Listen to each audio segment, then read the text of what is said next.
Bonjour, bienvenue dans la série Science or Not Science. Donc nous allons parler des mystères de la physique qui restent encore à découvrir et du statut des théories actuelles face à ces mystères. Alors, il y a encore bien des mystères à résoudre en physique, bien des choses à découvrir, à comprendre. On en a cité quelques-unes, avec une série de données expérimentales qu'on n'arrive pas encore à expliquer, on en a parlé, matière noire, énergie noire, la taille du proton, etc. Nous avons aussi parlé des théories unifiées, de la gravitation quantique. Il y a encore bien d'autres choses. On a par exemple la supraconductivité haute température, qui n'est pas comprise, ou le domaine mésoscopique, dont je vous ai dit que c'était un domaine en pleine ébullition actuellement. Les théories actuelles que nous possédons, elles ne sont pas parfaites. Ainsi, elles ont souvent de nombreux paramètres libres. Alors un paramètre libre dans une théorie, c'est un paramètre qui est utilisé dans la théorie, mais que l'on ne sait pas calculer, que la théorie ne peut pas calculer. Le paramètre doit être mesuré. Un exemple simple, c'est le nombre de dimensions de l'espace. L'espace est à 3 dimensions, avant-arrière, gauche-droite, haut et bas. Et nous ignorons pourquoi il est à 3 dimensions. Dans certains cas, à cause de la structure en poupée russe que nous avons étudiée, que nous avons vue en détail, certains paramètres sont juste trop difficiles à calculer. Donc on les mesure. On peut parfois les calculer, mais de manière très grossière. C'est ainsi, par exemple, les propriétés de la plupart des particules composées de quarks. Les calculs se font de plus en plus précis et confirment les résultats, mais bien souvent, les mesures sont beaucoup plus précises. Parfois aussi, il y a des paramètres qui sont d'origine inconnue, ou la raison de leur valeur est d'origine inconnue. C'est le cas, par exemple, de tous les paramètres libres qu'on rencontre en physique des particules. Il y a beaucoup de paramètres libres en physique des particules. Dans le modèle standard de la physique des particules, nous ignorons le pourquoi de leur valeur. Il existe aussi des domaines où les théories ne peuvent pas s'appliquer parce qu'elles conduisent à des résultats complètement aberrants. Donc là, de facto, on sort de leur domaine de validité, même sans faire de mesure d'ailleurs. En particulier, on a ce qu'on appelle les divergences, c'est-à-dire des valeurs, des domaines où la théorie donne des valeurs de plus en plus grandes tendant vers l'infini. Il y a des exemples très simples, par exemple, dans le vieux modèle de Bohr de l'atome, modèle complètement obsolète, pour des atomes trop lourds, la théorie, les formules ne marchaient plus, elles étaient soumises à ces divergences. On a beaucoup amélioré la situation depuis avec la théorie de Dirac et la théorie quantique des champs. Quand il y a de telles divergences, les raisons mathématiques de ces divergences sont toujours très claires. On sait exactement pourquoi, mathématiquement, pourquoi ça diverge. Mais physiquement, c'est une autre chose. Ça cache les failles de la théorie. Par exemple, la relativité générale prédit l'existence de singularités. C'est même un théorème. On ne peut pas les éviter. Il y a de telles singularités, donc c'est-à-dire des divergences, au centre des trous noirs ou au tout début des modèles d'univers. Il existe aussi de nombreuses divergences en théorie quantique des champs, très nombreuses. La grande majorité ont pu être comprises et résolues. Il y a ce qu'on appelle les divergences infrarouges, qui sont résolues simplement parce que c'est dû à une idéalisation de la théorie, et si on prend en compte le caractère réel des mesures, ces divergences disparaissent. Il y a les divergences ultraviolettes, qui sont bien résolues par le groupe de renormalisation, et qui peuvent être éliminées au prix de paramètres libres, justement. Par exemple, la masse de l'électron, la charge électrique de l'électron sont de tels paramètres libres utilisés pour faire disparaître ces divergences. Mais il reste encore quelques divergences celles que l'on appelle les divergences asymptotiques et qui font que les équations, les résultats divergent pour des énergies très très élevées, extrêmement élevées. La raison est inconnue. On suppose toutefois qu'il doit exister une théorie valable à beaucoup plus haute énergie, dont l'actuelle théorie quantique des champs serait un cas limite à basse énergie. Le niveau où des problèmes devraient se poser va peut-être être atteint avec le LHC. Cet accélérateur est tellement puissant, à une telle énergie, qu'il va peut-être atteindre cette limite. Mais ce qu'on appelle la nouvelle physique, qui serait révélée, se fait encore attendre. Je vous ai parlé du risque du désert de résultats expérimentaux nouveaux.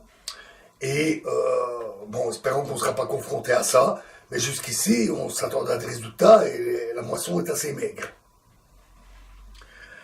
Donc il y a encore beaucoup de travail. Beaucoup de travail, tant théorique qu'expérimental. Mais ça ne veut pas dire pour ça que les théories actuelles sont fausses. Il faut être prudent avec ce mot. Elles sont seulement incomplètes et ont un domaine de validité limité. Dans ce domaine de validité, elles ont été vérifiées par l'expérience avec une très grande précision, elles sont validées, et donc on ne peut pas les qualifier de fausses. Et cela a toujours été comme ça, bien sûr, en physique. C'est la méthode scientifique. On améliore constamment les théories en étendant leur domaine de validité. Mais pour avancer, on tient compte de ce qu'on a déjà appris, et au moindre problème, on ne jette pas le bébé avec l'eau du bain. On tient compte de ce qu'on connaît de façon à l'améliorer. Donnons un exemple. La théorie de gravitation de Newton. Elle a été remplacée au XXe siècle par la relativité générale. Celle-ci est bien meilleure, elle a un domaine de validité beaucoup plus grand et est aussi très très bien validée. Sa dernière prédiction, qui n'avait pas encore été validée directement, les ondes gravitationnelles, ont été détectées récemment. Mais ça ne veut pas dire pour ça que la théorie universelle de la gravitation universelle de Newton est fausse. Elle est toujours bonne, elle est toujours utilisée. Tout d'abord parce que lorsque la gravité n'est pas trop forte, c'est le cas à la surface de la Terre, lorsque les vitesses sont faibles devant la vitesse de la lumière, ce qui est presque toujours le cas, alors la théorie de Newton marche très bien. Et elle donne toujours des résultats exacts avec une grande précision. Ensuite, parce que la théorie de Newton est beaucoup plus simple. Je vous ai parlé du fameux problème des trois corps, mais malgré cela, elle est beaucoup plus simple que la relativité générale. Si on voulait calculer la trajectoire d'une balle, d'un obus, d'une fusée, en utilisant la relativité générale, ce serait vraiment inutilement compliqué. Il faut avoir un goût pour le masochisme pour employer la relativité générale pour ce genre de cas où la théorie de Newton donne entière satisfaction. Il y a aussi une raison pédagogique. Puisqu'elle est plus simple, plus facile, on apprend d'abord à l'école, en secondaire, on apprend la théorie de Newton au cours de physique.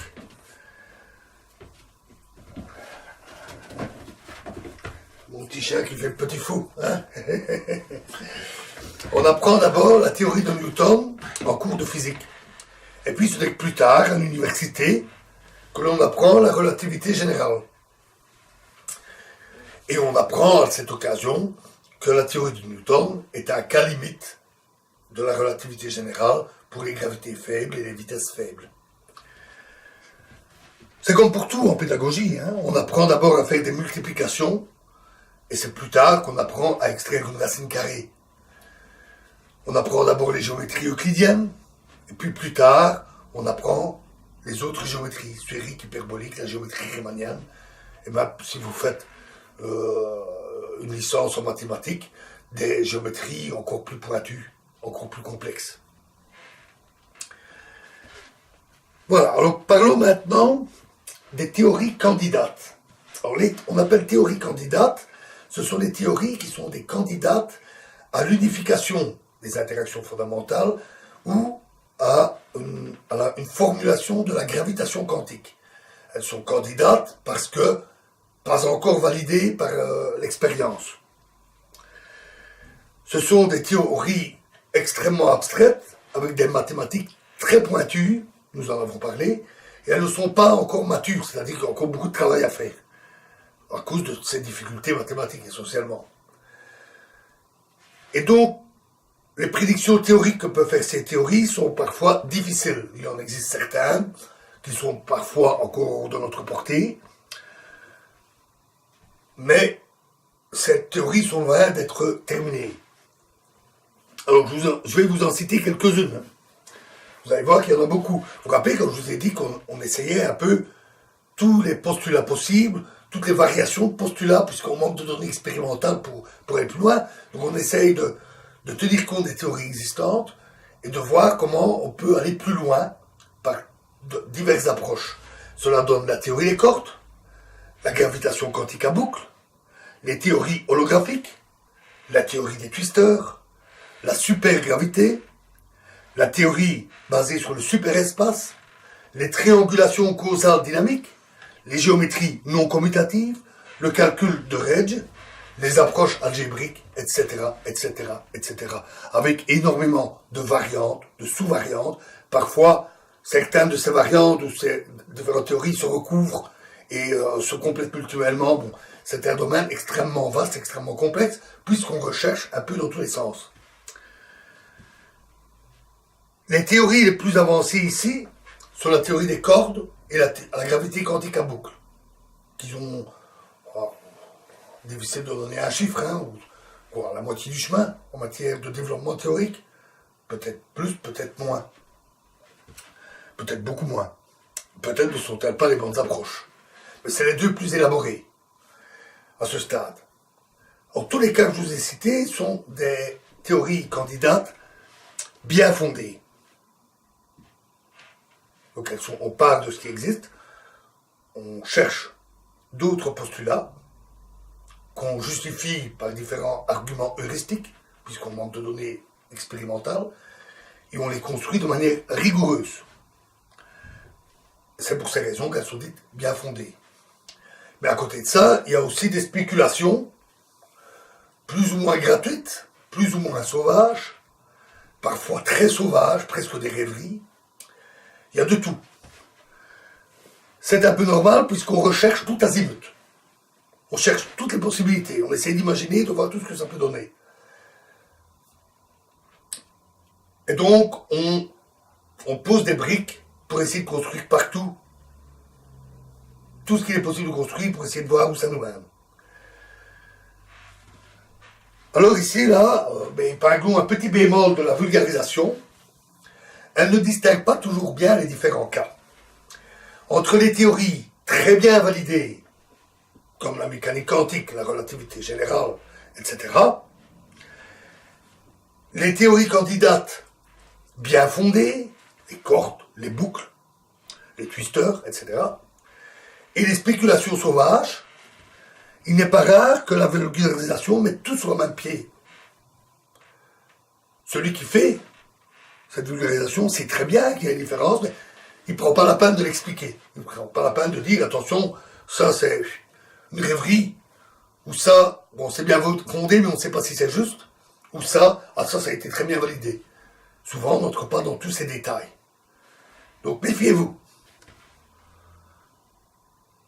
Méfiez-vous de ces généralisations, et je ne peux que vous conseiller d'aller vérifier, en cherchant des vulgarisations de plus haut niveau, plus complètes, qui rentreraient dans les détails, éventuellement en allant poser des questions sur des forums, ou, encore mieux, pourquoi pas, étudier ces théories sérieusement.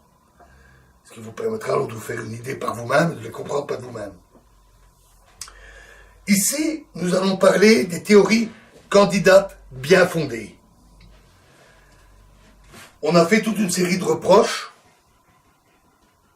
à ces théories, à ces développements, et c'est cela que nous allons envisager. C'est ce que nous verrons dans la prochaine vidéo en examinant les reproches et les réponses que l'on peut faire. Je vous remercie.